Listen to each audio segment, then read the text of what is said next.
Florida schools implementing PBIS collect and track student outcome data throughout the year. These include attendance data and the number and rate of student discipline events, which can be disaggregated by student race, ethnicity, and by disability status.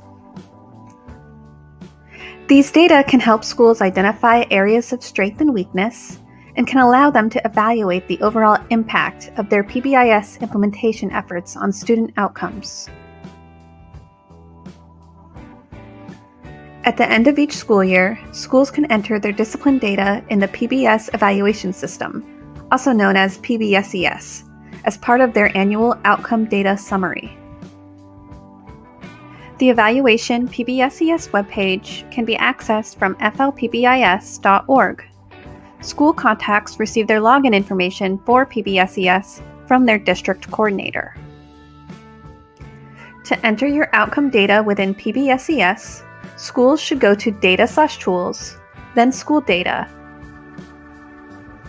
You should then select the Pending Submission link next to the Outcome Data Summary form. Once you open the form, you will see 4 main sections of the Outcome Data Summary that can be completed. In the first section, you should enter the total number of school days and the average daily attendance percentage for the year. An accurate number of school days is especially important to include, as this allows schools to compare accurately their outcome rates across school years that may have a differing total number of school days. The second section of the Outcome Data Summary asks for your school's core data. This is the percentage of students at your school who received 0 to 1 office discipline referral, between 2 to 5 referrals, and 6 or more referrals. Values should be rounded to the nearest whole number and should always add up to 100%. If the total of these 3 values are not 100%, then you will receive an error when trying to submit your form. In the third section of your Outcome Data Summary entry, you will need to have access to your school's discipline data for the year. You have the option to report whole school discipline rates, or rates that are disaggregated by student race, ethnicity, and disability status, which are referred to as equity data. Disaggregating discipline rates by race, ethnicity, and by disability status gives schools access to their equity profile, such as the one shown here, that can be downloaded from the evaluation system. This information can help schools identify when disproportionate discipline outcomes exist and to evaluate if efforts to eliminate discipline gaps are working. These data may also be a requirement for schools looking to apply for a Model School Award. We recommend that you visit the Live Binder on the Model School page to identify the specific requirements for a given school year. Schools can indicate whether or not they would like to report disaggregated data for student subgroups by clicking on the button in the Outcome Data Summary entry form. If you have chosen not to report discipline data for student subgroups, then you will be prompted to provide the total number of office referrals, in-school suspensions, and the total days of out-of-school suspensions.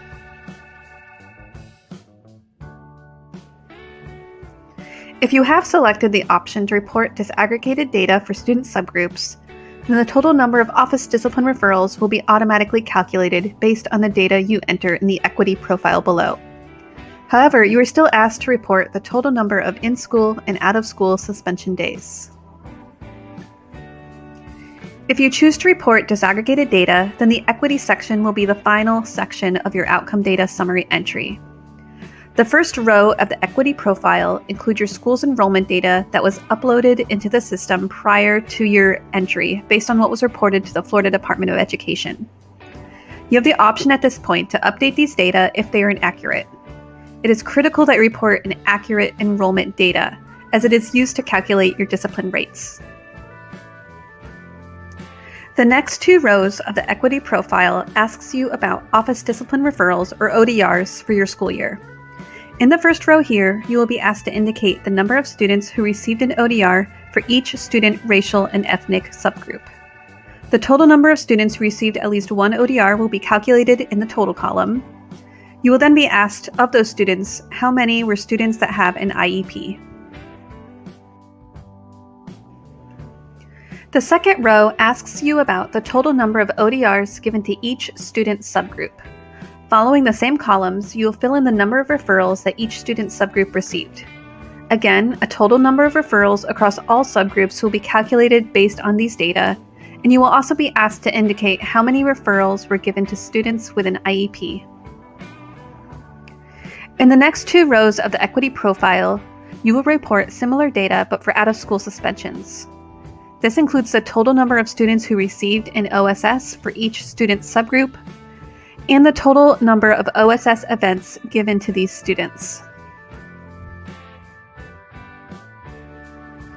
There are several errors that can occur when entering your outcome data.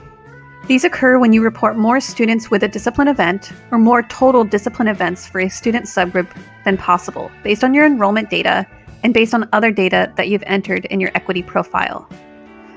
When a possible data entry error occurs, a notification will appear on your entry screen, and you will be unable to submit your outcome data summary form until the error has been addressed. Once you've completed all areas of your outcome data summary form and ensured that no errors were present, you can submit your final outcome data. You can tell that your entry was submitted in the availability column. It is also important to view your entry one last time under View History. This is another opportunity to review your submission for accuracy. Once your data has been entered and our data systems have refreshed, you can navigate to your school-level data reports to access interactive data visualizations based on your recently entered data. Note that it might take 1 or 2 hours for these data to be reflected in the school-level reports. These reports include all of the data you have entered into PBSES over time, and they are a great resource to help you monitor trends and to problem solve around your PBIS implementation.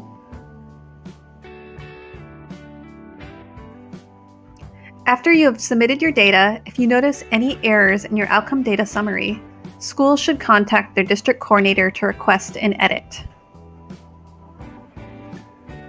I hope you enjoyed our PBSES Outcome Data Summary Entry demonstration. Look for some of our other videos to learn more about entering your end-year evaluation data on PBSES. You can also visit our website and follow Florida PBIS on social media.